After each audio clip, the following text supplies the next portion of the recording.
हनुमान् श्रीपदो वायुपुत्रो रुद्रो नघोजरः अमृत्यवीरवीरश्च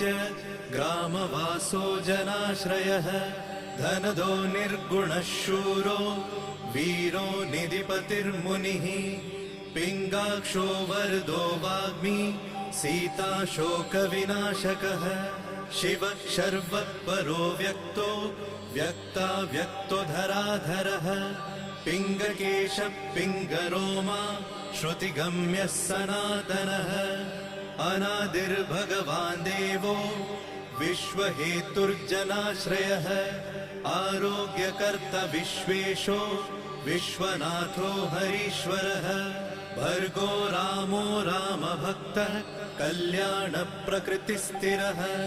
विश्वम्भरो विश्वमूर्तिर्